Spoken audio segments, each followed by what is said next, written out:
In my time in the United States Army, I'll definitely say that, there were some bad times, some times where it sucked in the Army, but also some good times. And in this video, I wanted to put together some of the most memorable times that I had in the Army, specifically the five best memories that I have of my time in the United States Army. So let's talk about those five.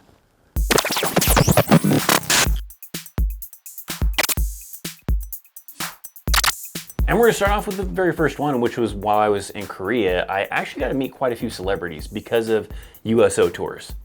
USO tours are usually things for overseas locations, maybe sometimes even deployments, oftentimes too, where they will have like celebrities, musicians, all sorts of individuals that are there to boost morale. They're there to motivate you, to give you a little bit of a break from things a little bit, to kind of take your mind off of things and get a chance to meet some hopefully cool people, some celebrities, some musicians, actors, actresses, all that kind of fun stuff. And during my time in Korea is when I got to meet pretty much the cooler ones, the best ones, I guess, really. There was some celebrities I got to meet really briefly in Iraq, but definitely was not like it was when I was in Korea. In Korea, I was at the Joint Security Area, which is up by the border of North Korea, and we were a pretty small installation. There was not a lot of us, so when these celebrities would come, usually wasn't a very long line for us to have to stand in to get a chance to meet them, to get some autographs or whatever, so you usually got a pretty good opportunity to usually meet them without having to wait for hours or a long time. I got to meet like Rob Schneider, I got to meet Twisted Sister, I got to meet Wayne Newton, I got to meet Drew Carey, Chris Isaac, all sorts of people. There was a bunch of cool people I got to meet.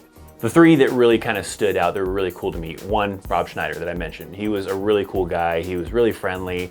I remember that, he ended up running a little bit late to meet with everybody. He was supposed to have lunch with a bunch of individuals and then kind of sign autographs during lunch. Well, because he was such a nice guy and he was spending a lot of time like hanging out with the soldiers up on the observation post that we had, that he ended up using a lot of his time to kind of do that because he got so caught up in like visiting with them and hanging out with them and talking with them that he kind of ran behind schedule. So when he did finally get over to the DFAC where everybody else was supposed to meet up with him, he was kind of running a little bit behind. So some people had to start kind of leaving because they had to get back to work at 1 o'clock. So he noticed these people that were starting to leave. He's like, whoa, where's everybody going?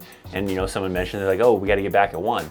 So he stopped eating his meal so he can go start posing some photos, get some pictures taken, talk to some individuals because it was getting close to 1 o'clock. So he was trying to get into that time with the people that couldn't stay past 1. He had like this cool American flag cowboy hat. He ended up giving that thing to one of the other soldiers that was there with us. He, posed for photos. He was just a really friendly and cool guy.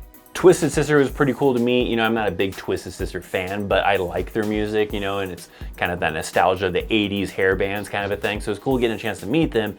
And it was really cool getting a chance to actually go see them in concert because we went down south to go see them. A bunch of us got to get up on stage for the last song. And I always kind of like to tell the story of how, during one of the moments, he put his hand on my shoulder as I was standing in front of the drums, and he's, singing the line for the We're Not Gonna Take It song, and he bends down and gets in my face, and both me and Dee Snider, the lead singer of Twisted Sister, go, no, we ain't gonna take it. Horrible singing, I'm sorry for that, but that was kind of my fun little moment of us kind of getting a chance, me getting the chance to sort of, in a way, sing with Twisted Sister, I guess, for that brief moment. And then Wayne Newton was really cool. I'm not a big, show person from, Las Vegas kind of a thing, but Wayne Newton, he was just a really friendly guy. I actually got to meet him twice. We went, and the first time I ended up by accident having lunch with his sister. He was having lunch with some people, and I was sitting at a different table with some other individuals, and one of those individuals happened to be his sister, and we started talking. I didn't know it was his sister. And we started talking about my hometown, and she was like, oh, I know where that's at, blah, blah, blah, and all that stuff. So when it came time, I was waiting in line to get his autograph, get a picture with him and everything like that. His sister was there. He was like, oh, this is the guy I was telling you about. This is from Bishop. And he knew where Bishop was because he's been to my hometown a bunch of times, been through it a bunch of times. He's like, oh, that's cool. And he talked to me for a couple of minutes, about Bishop and about what he does in that area. So that was pretty cool. Even cooler, though, was the second time when he came back around. Again, he was there. So I'm like, cool, I'll meet him again and, get his autograph, get a picture with him again. And he actually remembered. He's like, aren't you the guy from Bishop? So I thought it was pretty cool that he actually remembered me from the previous time, which was a year before. So that pretty much stands out. I have the photos, the memories and everything like that of getting to meet some cool celebrities and everything. Thankfully, none of the celebrities I met seemed like any assholes, but everybody seemed pretty cool.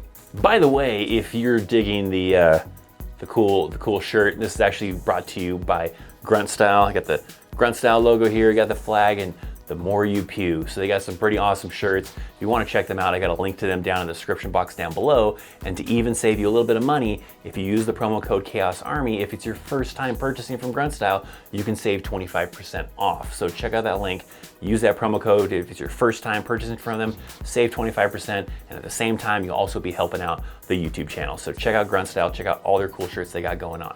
The second biggest memory that I kind of remember from being in the Army and my time in the Army, I've mentioned in a previous video not that long ago, but when returning home from a deployment.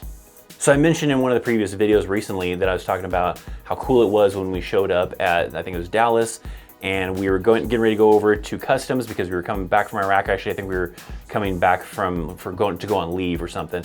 And all the people down in the terminals were looking up at us as we were on the upper area, walking over to customs, and everybody down below was clapping for us. So it felt really cool, felt like the star treatment. You had individuals that were, wanting to, have you sign a little notepad, specifically these Girl Scouts that wanted you to sign their notepad to get an autograph from them.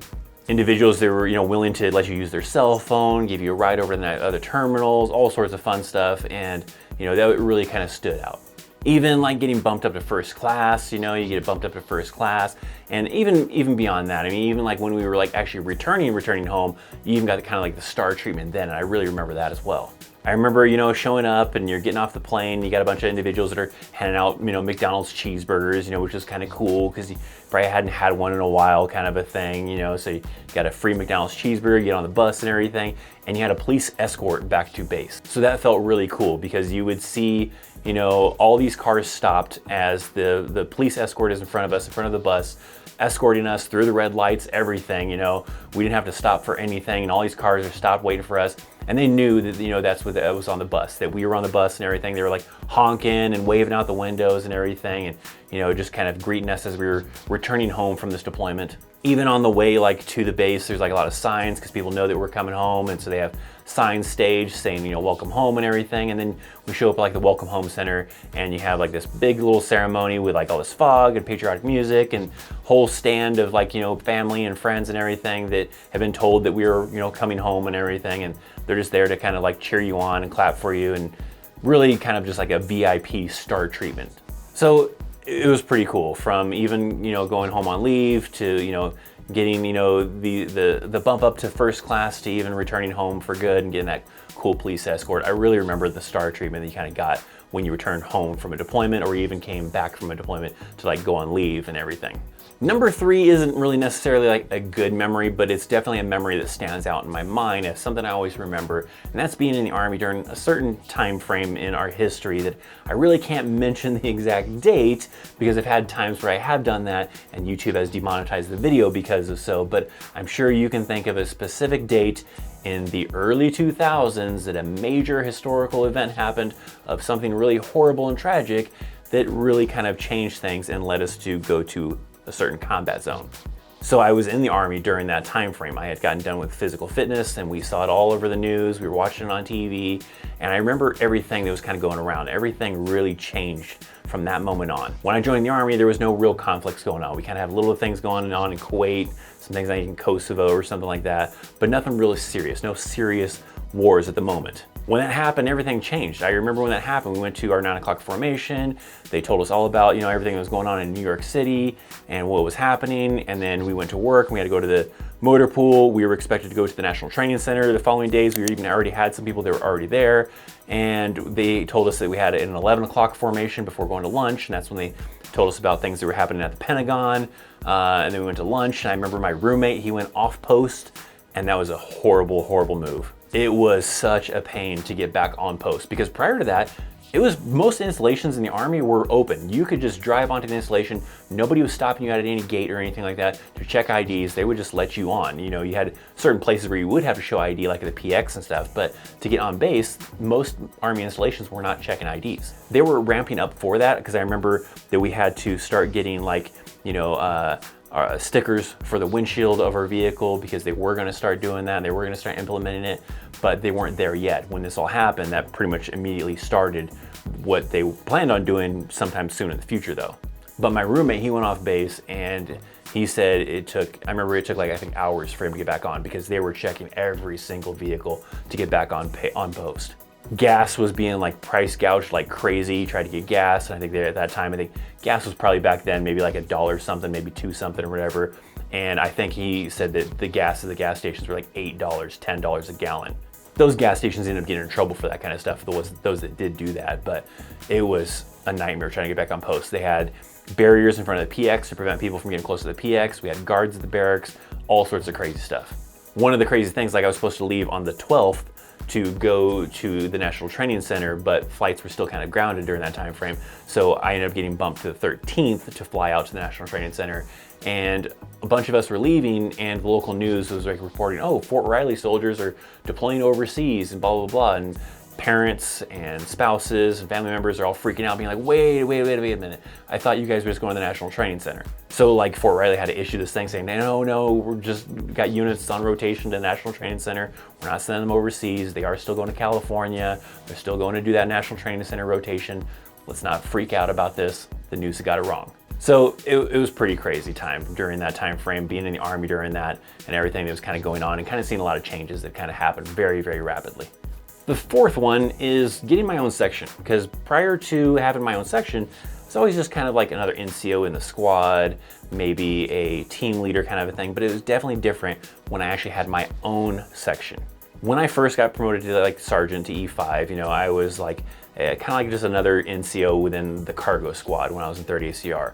And I did that for a while, where I was just another NCO. We had some leadership responsibilities, but I only had maybe like 2 soldiers that were technically like under me kind of a thing. And then I went to work in operations for several months. So then I was working in an operations environment, and when I was in operations, it was all NCOs. So we didn't have any other soldiers to kind of fall under us. It was just me as an NCO and another NCO and another NCO, and just all NCOs in that section. Then when I left 30 ACR and I went to 410 Cav, which was the last unit I had before I got out of the Army, then it was different. It first started off as being just a team leader. I think I had like 3 soldiers or something like that I was kind of responsible for. There was another NCO that had some soldiers, and then we had the section sergeant. Well, that section sergeant was kind of messing up. I had a little bit of experience working ammo, and I was in the ammo section when I was in this unit in 410 Cav, and that section sergeant was kind of starting to mess up. I had probably only been in the unit for maybe a month or something like that.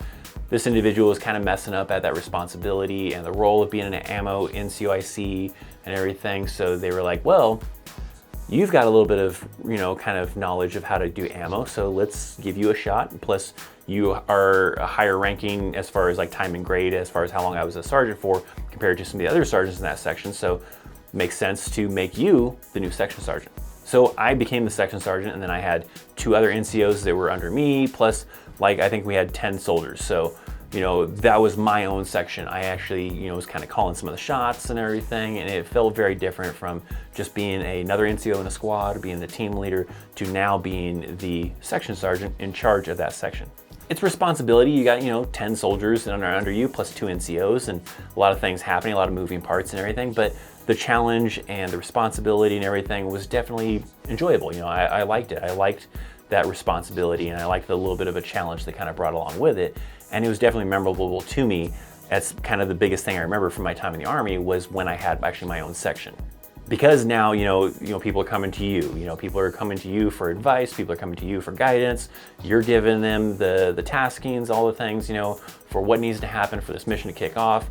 People trusted me to, make sure to lead them in the right direction, and it was a cool responsibility. So having my own section, being the ammo section sergeant in 410 Cav, and also the ammo NCOIC, because not only was I the ammo section sergeant, I was also the person that was in charge of taking care of all the ammo for the entire unit, for all of 410 Cav, all the companies, everything. I was the guy. I was the one that if they knew that there was going to be some kind of training coming up and we needed ammo for it, we had a master gunner. They would order the ammo, and I was the one that had to make sure to receive it, make sure to issue it out, make sure to turn it back in, make sure to store it, all that kind of stuff. All the accountability of the ammo was all on me. And that was even the case when we deployed. We deployed to Baghdad, Iraq, and that was the case too. We had connexes of ammo, and it was my responsibility to maintain the accountability of that ammo and get it out to the people that needed ammo. So it was a big responsibility, and it felt pretty cool. Now, the 5th and final memory is not really a great one. It was a challenge, but it is something that when I look back at my Army career, it's always a big memory that I remember. It's always stories that I tell that are related to it, and that is my process of trying to get out of the Army. In some videos I've talked about, how I just had to continuously keep on re-enlisting, but beyond even just that, just even when it did finally come to the point where I was getting out of the Army, the process to actually get out of the Army was still a challenge and still a story that I sometimes end up telling people about. I was ready to get out of the Army, and I was gonna be able to do so in January of 2010. And I had it to where I had a bunch of leave saved up so that way I can get out in January, because I still didn't actually officially get out of the Army until March of 2010. But I had enough vacation saved up that allowed me to take what's called terminal leave, which allows you to get out of the Army early and then still collect a paycheck from the Army because you're technically on leave, but not really doing anything in the Army anymore. So you're kind of using that last remainder time just to take the remaining leave that you have. So technically, when you're kind of going through this process to get out of the Army and everything, you should be spending the last 6 months to do what's called ACAP. They have since changed the name, it's no longer called ACAP, but this process was supposed to be the last 6 months of your time in the Army. This is going to classes, this is doing medical things, all sorts of things, and I did not get that 6 months at all. In fact, I pretty much only got maybe a month, and that was not enough time. There was a few things prior to that I was able to kind of get the process started on, but really the bulk of it had to come not until actually December of 2009, when I'm supposed to be getting out the following month after that. The main problem with that was because I got stuck having to go to the National Training Center with my unit when I should have stayed behind in what was called Rear D, which is kind of just staying behind and kind of maybe pulling CQ, pulling staff duty, doing other things, and then allowing me to kind of do my ACAP process, do my process to help me be able to get out of the Army. Because of my role in that unit, they were not very confident with my replacement to be able to do that massive role at the National Training Center, so they really wanted me to still do that and kind of still help train this new individual who's gonna be taking my place and not hopefully fail at the National Training Center with something important like ammo. So nonetheless, I got stuck having to go to the National Training Center in November. We were not coming back from the National Training Center until just before Thanksgiving, so I was stuck in the National Training Center doing my ammo job, training up the new individual that was going to be replacing me when I got out of the Army, and not being able to do all the clearing process and do all the other medical and all sorts of other things that I needed to do. So when we returned, we had a little bit of a break for Thanksgiving, and then I was able to kind of start the process now at the beginning of December, which now we're getting to the point where usually it's getting kind of close to Christmas time, and there's a lot of people that are doing like half-day schedules, especially once you got really close to Christmas. So I didn't even have full days on some of the days to be able to do some of the things I needed to do. I only had until maybe noon to be able to get this stuff done, because then a lot of other places would be closing down for the half-day schedule. So I'm trying to get all of this stuff done, and nonetheless, it didn't work out the way I wanted to. I was supposed to, I think, be able to final out like the middle of January to start my terminal leave, but I was missing some things. I still needed to clear some things from CIF because it got kicked back. My NCOER, which is my evaluation as a non-commissioned officer, was not ready yet. All sorts of things. So it ended up delaying me, and I ended up having to push my final out date, which would be like the last day when you get all the paperwork and everything to final you out and get you out of the Army. I had to push that off by a couple days. So then that made it to where I didn't have enough time to stay in the Army and use all my leave time, so I had to cash out a few of those days. So big, huge cluster.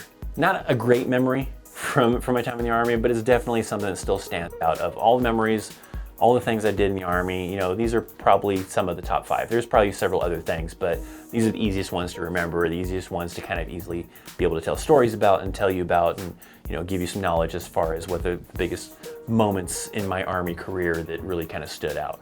If I have some veterans out there, that, have some great memories of, their time in the Army, in the military, whatever, I want to hear about that stuff down in the comment section down below. What is maybe like your #1 memory that stands out to you? The biggest thing that you remember, whether it's good, bad, whatever, that you want to share with our individuals, our audience and everything. Comment down below. What is something that when you think back on your Army career, there is a story, there is a moment, there is something that always stands out as the easiest to remember memory, the easiest thing to be able to tell people about from your time in the military.